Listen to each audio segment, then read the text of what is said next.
Welcome back to Drinking with Craig and Roger. I'm Craig. I'm Roger. I gotta admit, I've been a little bit dreading this video ever since you proposed it, but I'm gonna try to grow some hair on my chest and man up. Well, the thing is, one of Ellen's closest friends gave me this, which is Moonshine. And she would, since we're doing these videos, she would like to have us talk a little about it. Is she a big fan of Moonshine? Actually, she doesn't drink, but What? she knew someone who knew someone who knew someone that got her some genuine moonshine. But for those of you who are not really sure what moonshine is, moonshine is illegal whiskey. Generally, it's made in a small pot still and is often in the past distilled at night when the darkness would hide the smoke that comes from the still. Yeah. So that's why it's called moonshine. It was made while the moon shone. Yes. Okay, but it's very much the same as a basic corn whiskey. It's almost always in this country made of corn. Hey, by the way, before you go on, what made it illegal? You have to pay tax on your produced Just whiskey. homemade whiskey. Homemade whiskey. Because you're not a licensed. Even if you didn't sell it to other folks or give it to other folks, you made it for your own use. There was a time when this was illegal. Is it? It still is, isn't it? I don't think you can legally distill your own stuff. I think if you do it for yourself and don't give it away anywhere, I don't think anybody's going to bother you. It may not be legal on the books, but you're not going to be bothered. Okay. But the thing is, the people who did this would give it away or sell it, and they would. And some folks would do this every day and make quite a bit of it. I bet. There've been lots of protests about taxing whiskey. That's why, whiskey didn't really become legal in Scotland until the 1820s because they refused to pay any duty on it. Oh, wow. And this unaged whiskey is made in lots of places. In Ireland, they call it poteen, and they do it right there, and they drink it pretty much right off the still. It's pretty hot when it comes off, but you cool it off pretty quickly. Yeah. Anyway, but yeah, and in this country, it's almost always a very, very high percentage of corn, maybe 100% corn. Yeah, I would think. So here we have, this real deal. This is the real deal, and I don't know who made it. Yeah, no, you can never know. And so let's give this a try. Sure. Oh, it doesn't want to open easily. This uses a real deal opening. There we go.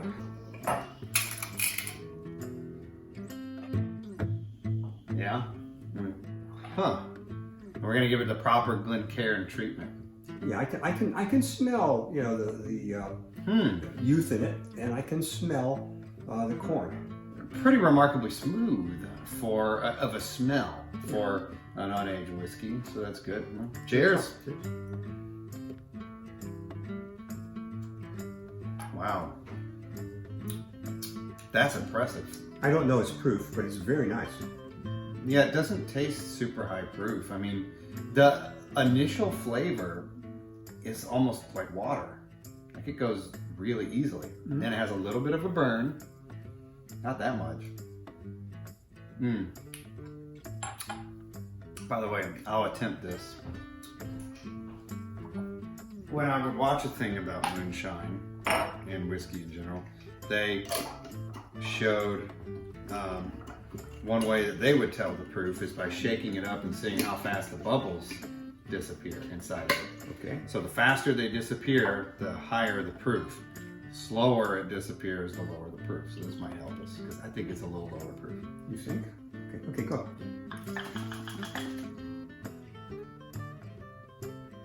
That took a little bit. There's still a couple, yeah. So I think this is a lower proof. When they did it, they would shake it and almost immediately disappear. And they're like, that's 170 proof, 180 proof, something like that. Well, unfortunately, this doesn't come with a manufacturer's label or anything else in it. So. But with that being said,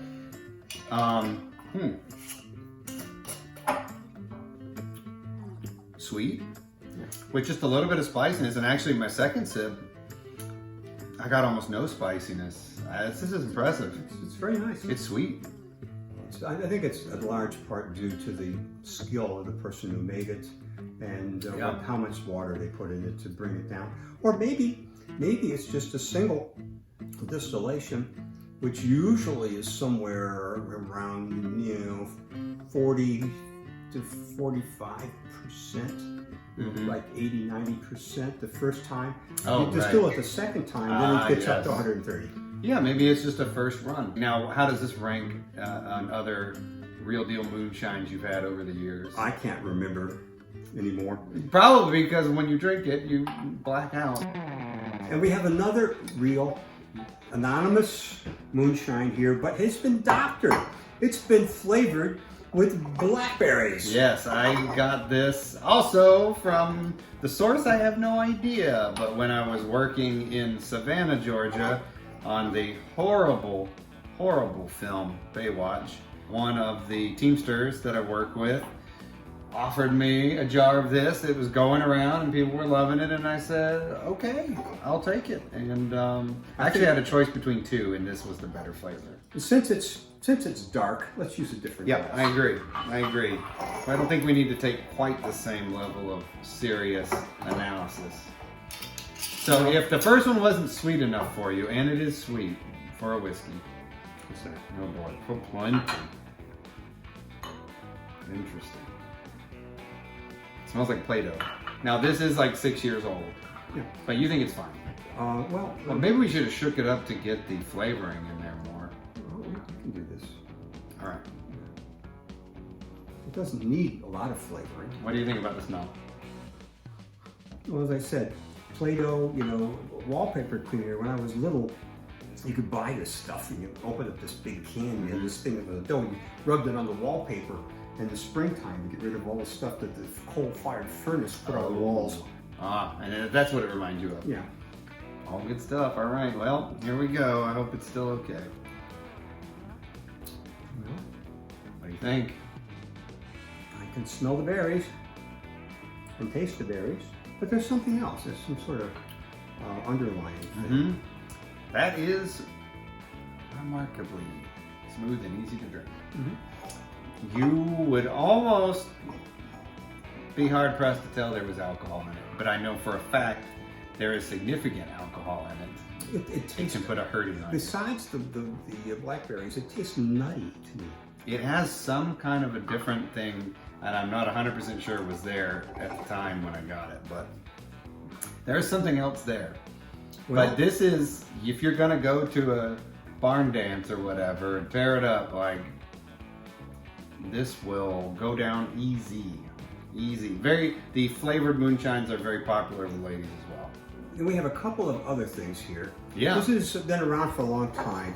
Yeah. Georgia Moon Corn Whiskey, which is basically the same kind of thing. It's 100 proof, and it's all corn.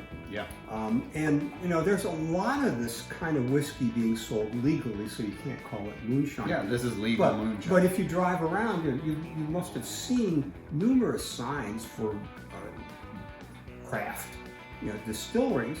And when you go into them, they've been in operation for 1, 2, 3 years, and they have a lot of unaged whiskey that they're selling.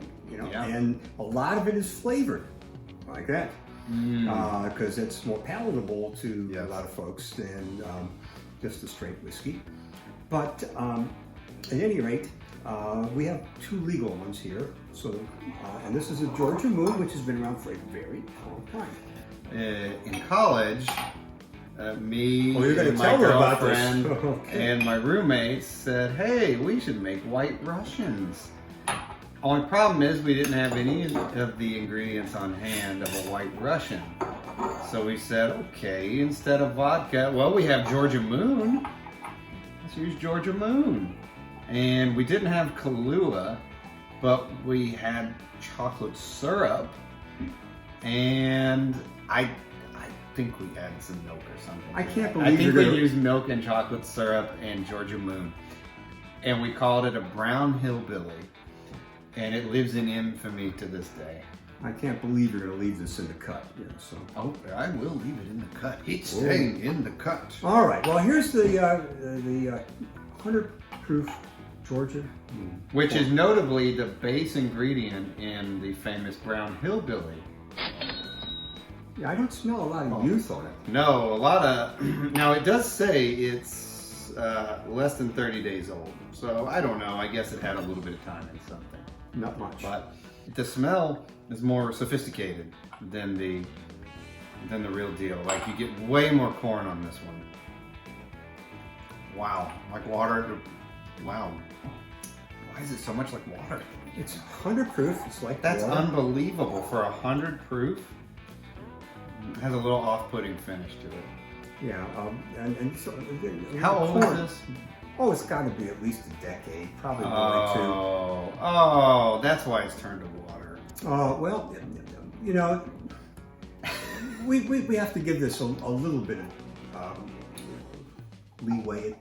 I've had it for probably 2 decades, and it's been sitting in this jar. It's not about what it once was. 1/3 full, so it's probably lost a little bit of its potency. It's not what it once was. I'll tell you that. When we made the Brown Hillbillies, this was revoltingly harsh, and I mean, you know, my palate's come a long way since then. But I will tell you, if you were to buy a fresh jar of this, it would have a lot more kick to it. Well, that's okay, but we still have this. The highest end, this is Buffalo Trace's Weeded Mash Bill. They're White Dog, unaged, at 107 proof. 114, I think. 114 proof. So this has corn, but also wheat and malted barley, right? So this definitely has the most sophisticated ingredients. And it has the strongest nose of all three. Still smells wretched to me. It smells like corn. Smells like rotten corn husks. If you ask me, that's what it smells like. Rotten corn husks. Anyway. It's just the smell of new whiskey. I remember from our last video, the smell was just off-putting to me, but the taste was not. So. Okay. Much spicier. Definitely the best tasting of any of the four. Well, definitely the most interesting. Most interesting and flavorful, naturally flavorful of the four. Pretty dang good. Most off-putting nose, best flavor. Yeah, it's very nice. However, if I were to talk about this, you know, what are your thoughts? The anonymous maker here did a very nice job, very subtle. Probably not very hot proof, and I don't think so. very nice to taste. It's pretty nice. So whoever you are, thank you for that. Yeah, good job. Good job. They did a good job. Of course, we're talking about drinking this stuff straight. Yeah, I think that if you're going to put it in a cocktail or something, then that's a big difference. You know, oh, yeah. I think that blackberry additive has just turned to Play-Doh. I'm not going to drink any more of that. The Georgia Moon. I think that would go well in something, but to drink it by itself, it's kind of it's not got a lot of character. At least this not a lot of character at all. The Buffalo Trace White Dog, I think, is of these four by far the best and most interesting. Can't smell it again. Yeah, that is that smell of fresh whiskey. Ooh. I think they all did a good job for what they were trying to achieve, especially these two anonymous people. Yeah, they did fine.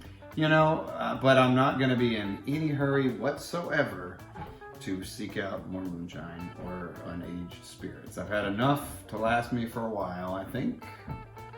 All right. I like the aging process. I'm a big fan of the aging process. That's good, because we're all aging. Well, okay, not the human aging process. Oh yes, you have but to. The whiskey aging. You know, the alternative to not aging is not aging, and you're not aging is not doing anything. We got existential. I think maybe you want to cut that. I'm not sure, but I'll probably leave it in. We got existential fast. Well, that's what happens over some good moonshine. Is you could take a turn to the existential. So, with that being said, hope you guys got something out of this. If you did, and you want to like us, and if you want to subscribe, please do.